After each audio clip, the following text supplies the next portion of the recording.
Hi again, this is Connie and welcome back to my channel. Before I begin this video, I want to show you my new and improved nightstand. How is this for cozy? As you can tell, my nightstand is old, but with a few little changes, it has become a very inviting place for the end of the day.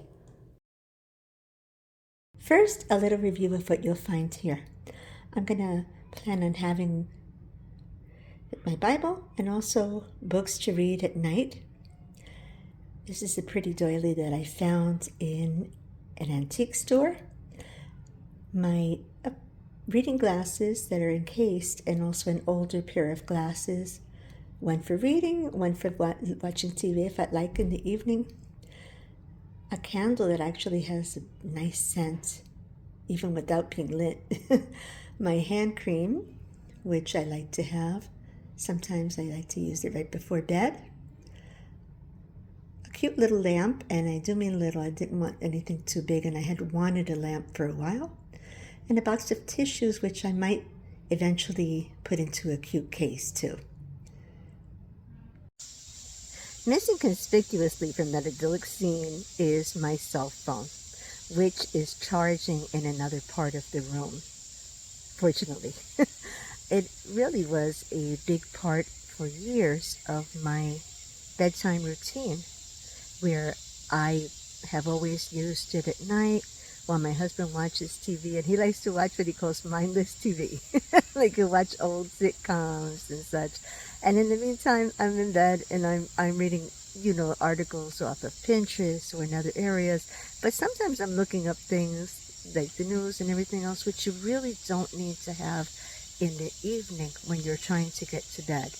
It's a time to unplug. It's a time to not have that light, which sometimes gives you problems sleeping. I believe that that's even they've done studies on that, where that keeps us up at night.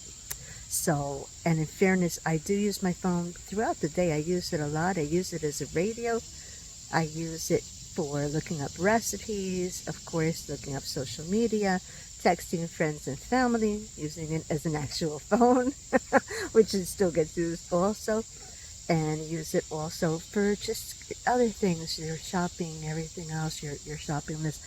You know what? There comes a point where it's time to put it away, and I saw this week where my phone actually gave me the notification that I had used it 44% more than last week. No, not 44%. I'm sorry, that's even worse. 44 minutes longer than I had last week.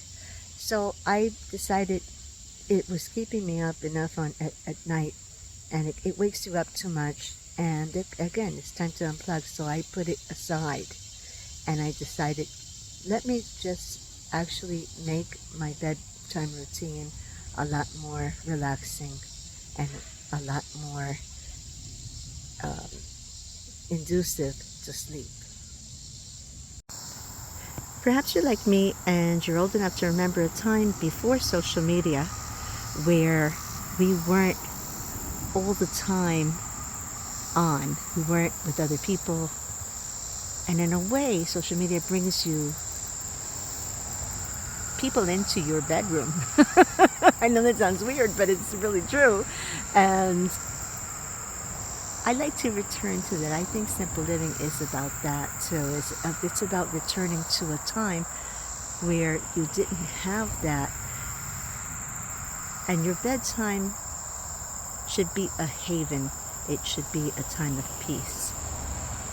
We know that a bedtime routine is important for kids.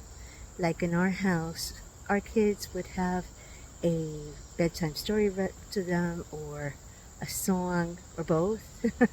I would, as a matter of fact, I was working on a kid's book back then, and I would actually tell them the story as it was being written. So it was something fun that they remember now. And of course, we'd say a prayer before bed. All of that signified to them that it was time for bedtime, that the day was over. But kids are not the only ones that need a bedtime routine. That's something that is beneficial also to us as adults. I wish I had adhered to it a little more when I was working, because just as it helps a child to realize that it's time for bed, it's time to sleep, that we have to prepare for the next day, it is a good way for us to also realize that the day's over, that whatever happened at work, we can't do anything about it now.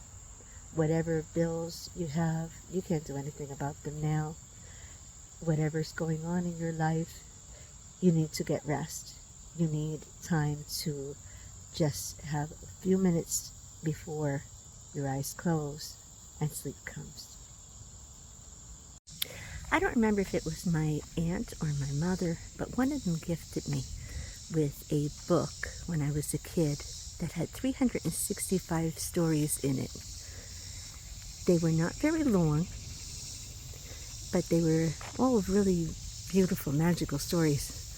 And I must have gone through that book over a couple of times, reading them one story every single night. When I was a young wife and mom, probably in my late 30s, early 40s, I pursued a writing career. And that was something I'd done since I was a child. I loved to write, but I started to actually do it professionally around that time.